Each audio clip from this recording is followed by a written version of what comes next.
Bonjour, aujourd'hui je vais vous montrer comment végétaliser mon abri jardin avec le système Vertige. Au préalable, j'ai pris soin de poser une membrane d'étanchéité anti-racines avec en périphérie de la toiture une bande par gravure. Je vais mettre une petite marque comme point de repère pour ma mesure.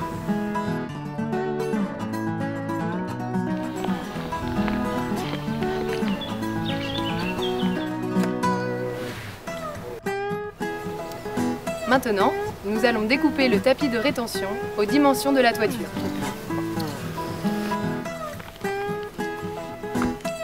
Et voilà, petite astuce.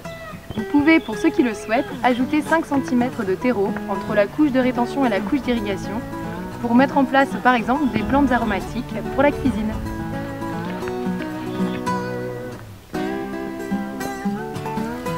Nous allons maintenant monter la nourrice d'irrigation.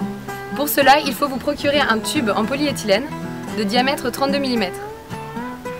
Pour le perçage de la nourrice d'irrigation, ma petite astuce, étaler les tapis les uns à côté des autres, puis faire une marque à l'emplacement de chacune des gaines. Voilà, ma nourrice est presque terminée. Il ne me reste plus qu'à installer le dernier raccord. Je l'installe de la manière suivante. Alors, je fais un trou avec un foret de diamètre 15, puis je perce bien droit. Pour installer les raccords, rien de plus simple. Tout d'abord, le joint en caoutchouc.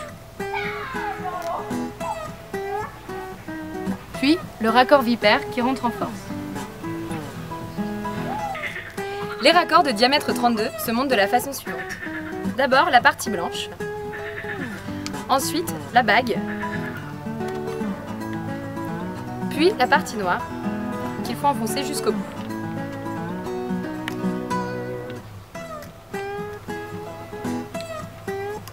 Ensuite, il ne reste qu'à visser. Dans le kit, vous trouverez tout le nécessaire pour l'installation de la partie hydraulique, notamment cette réduction sur laquelle viendra se raccorder l'électrovanne. Pensez à mettre du téflon pour une parfaite étanchéité. Et maintenant, nous allons mettre en place le tapis d'irrigation reconnaissable à ses gaines. Le raccordement des gaines à la nourrice se fait de la manière suivante. On insère la gaine autour du raccord. Puis on vient visser la bague qui va ainsi bloquer la gaine.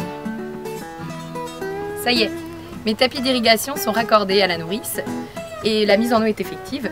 Je vais maintenant pouvoir appeler le numéro inscrit sur le papier livré avec le kit pour pouvoir recevoir mes tapis de sédum et les poser. Voilà, la toiture est presque terminée. Les tapis sont bien humides, je finis de dérouler les tapis de sédum.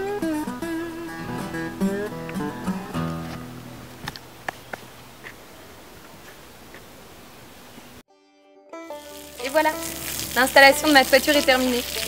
Pour aider les plantes à se remettre de leurs émotions, un peu d'arrosage manuel leur fait du bien.